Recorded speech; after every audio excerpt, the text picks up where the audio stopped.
Hi everyone, Mariana here at Mexico Relocation Guide. We have some exciting 2025 Mexican residency visa updates. So if you're interested in that, this is the right video for you.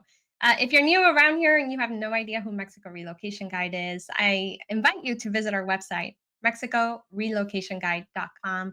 It's filled with a lot of really great, important information to help you research your move to Mexico the right way. So let's get into the 2025 Mexican residency visa requirements. I'm going to share my screen from time to time just to accompany some of the information that I'm giving you. But links to everything that I mentioned will be in the comment section of this video. So if you're interested in learning more, head over to the comment section and check out all the free resources that I'm giving you. Then you could obtain residency through economic solvency. Now, residency through economic solvency, there are two options for that. Usually it's temporary or permanent. For most of you, it'll be either temporary or permanent.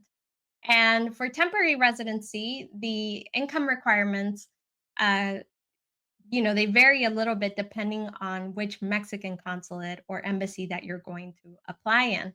For permanent residency, same thing. They do vary depending on the Mexican consulate. However, the big difference between applying for a temporary or a permanent residence is not only the income requirements, but also that for a permanent residency, most consulates want you to be retired, which means to them, you're actually collecting a pension or social security or, some form of retirement account.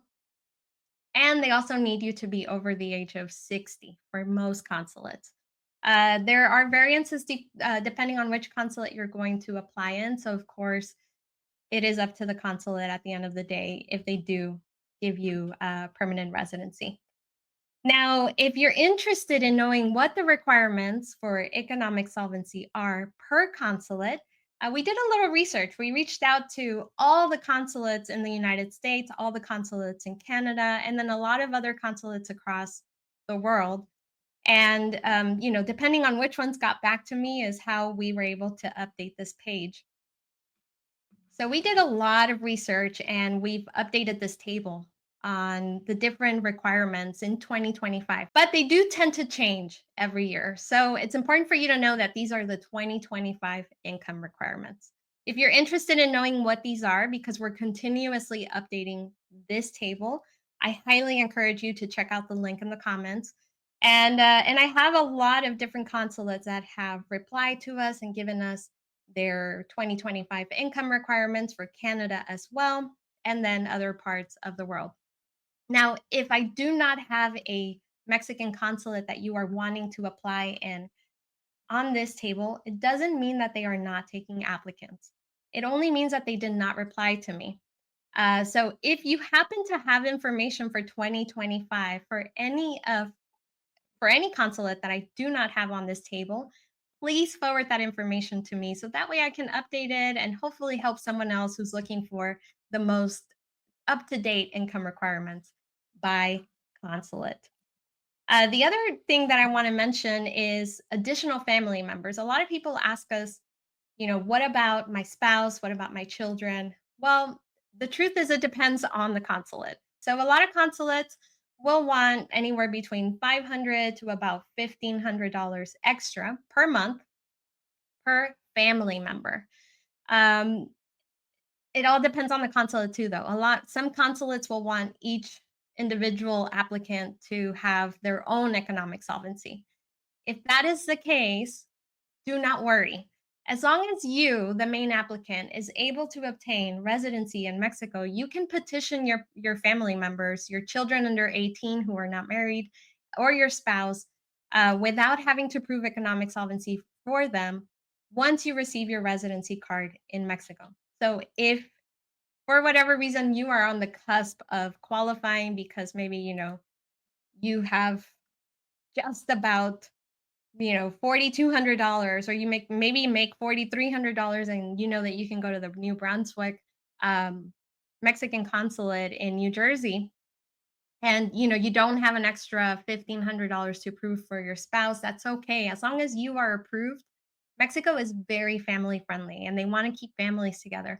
So If you make enough just for yourself and you can get residency on your own, you can then petition a spouse or children from within Mexico after you become a full Mexican resident. You can do that within the same visit. And it does require some additional paperwork, but you can do it without having to prove economic solvency for them.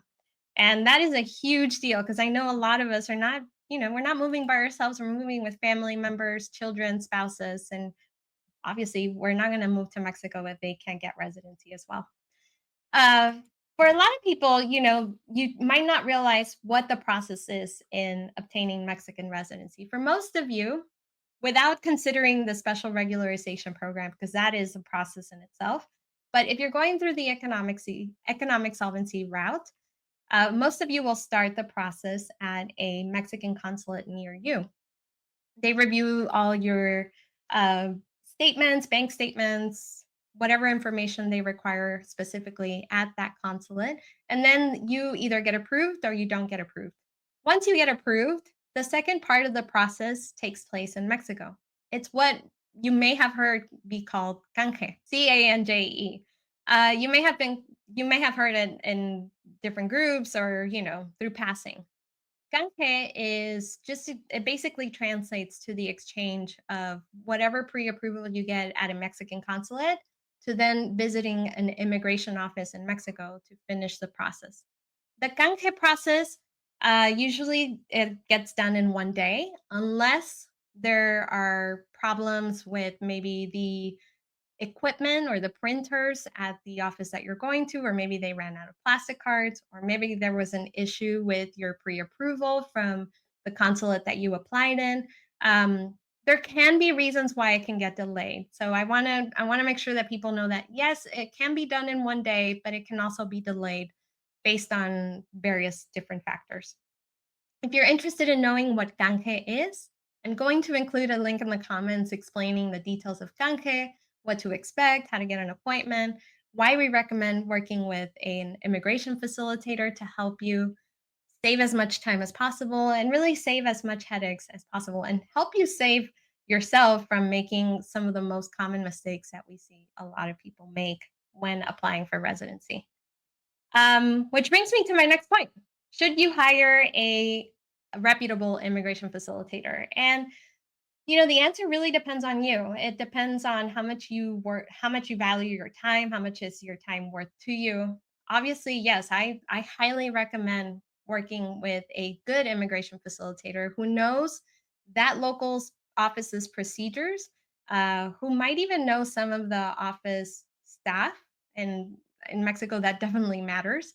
And they will really help make sure that you are avoiding any surprises and any mistakes that can then further delay your process. So, yes, I do highly recommend working with an immigration facilitator.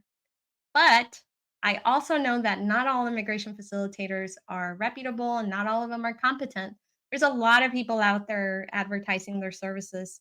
And the truth is, they don't do this nearly enough to know the ins and outs. And sometimes really don't save their customers any time or any surprises.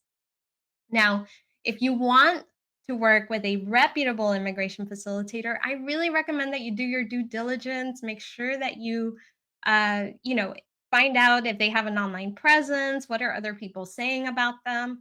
Are they charging a reasonable amount? All those things. If you want some more tips on knowing Hi How to everyone, hire a Mariana here at reputable Mexico immigration Relocation facilitator. Guide. I We have wrote some a blog exciting post on the matter 2025 and Mexican I'm sharing it residency with you visa for updates free,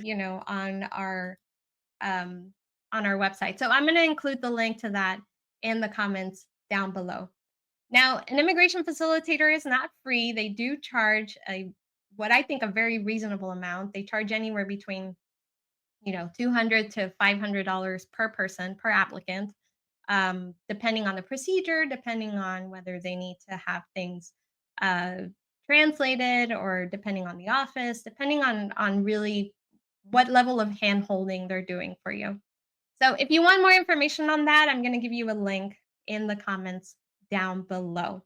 Now, a lot of you may be wondering, what will a residency visa cost me? And before I get into that, I want to draw your attention to a guide that we made that is easy to follow. It's free. It gives you a lot of information on Mexican residency. Because Mexican residency tends, the requirements and some of the processes tend to change with time. It's important for you to stay up to date and know whether you qualify when you're watching this video. It might be in the future, it might not be in 2025. So if you're watching this video and you want to know what the most up to date information is, we've created this free guide, which is available on our website. You can go to Mexico relocationguide.com, head over to free resources, and then look under residency visa guide. Or I'm going to include this link in the comments of this video. But I know a lot of you are wondering, how much will it cost me to apply for residency? Well, for most of you, the process will start at a Mexican consulate or embassy near you. And just to apply there, it's 54 US dollars if you're applying in the United States, or 80 Canadian dollars if you're applying in Canada. That's for 2025. Those fees usually go up every year. Now, for temporary residency, the cost is about 225 US dollars for 1 year, and it depends on the exchange rate. For permanent residency, it's 350 US dollars, and that's just a one time fee because for permanent residency, you never have to renew. On temporary residency, you do have to renew after the initial year. For the special regularization program, you can expect to pay anywhere between 800 to 1200 US dollars per person. It depends on the fee that they charge you for overstaying your FMM. And it also depends on the city. Now, keep in mind that these fees and these costs that I'm giving you do not include any facilitator fees. Those professionals, those individuals, they charge their own fees. So please keep that in mind. If you're interested in knowing what the fees are for 2025, we also have a really good guide that gives you a breakdown of all the different fees that you can expect in 2025. And all of these pages that I'm sharing with you, everything on our website gets updated consistently. So anytime there's new information, for example, the immigration fees change every year. So in 2026, there will be an update for this. For the income requirements, if I get new information throughout the year, then I will go ahead and post it in here. For any information that might change on the Mexican residency visa side, whether it's through the special regularization program or through the temporary or permanent residency visa programs, um, they will be updated on this easy to follow guide too. And then again, if you want to know more about the special residency visa program, the R&E program, I have a page dedicated just to that. And all the links for that will be in the comments section. So I highly encourage you to check that out, get our free guides. If you haven't signed up for our newsletter, I consistently share a lot of updates there as well. So if you'd rather get that information directly to your inbox throughout the year, whenever I have new information, sign up for our newsletter. It's Mexico relocationguide.com/newsletter. In that newsletter, I also give you a lot of other information that's not residency related, like any live stream that we might host with a healthcare broker, or maybe, a video that we might drop on a different city, any interviews I have with other foreigners who have moved to Mexico, any cost of living examples from different people who have given us their cost of living for 2025 or for whatever year I'm posting it for. So we give you a lot of really good information on what's it truly like to live in Mexico. What can you really expect? So I really hope that you take advantage of getting all these free resources. I'm glad that you're watching this video because it gives you a lot of really good updates for 2025. And again, we're here to help you make sure that you move to Mexico the right way. If you have questions about the residency visa process, you can always contact us by going to Mexico relocationguide.com. I'm going to share this with you real quick.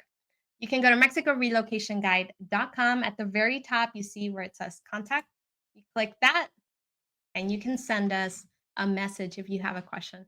Keep in mind, I cannot always get to everybody's questions because we get about 100 emails every day with various different questions, not only residency related. So I try to get to as many as I can. But I hope this video has been helpful. If you're interested in any of the resources that I've mentioned, again, check out the links in the comment down below. And again, my name is Mariana. You are watching Mexico Relocation Guide, and I will see you guys in our next video. Nos vemos.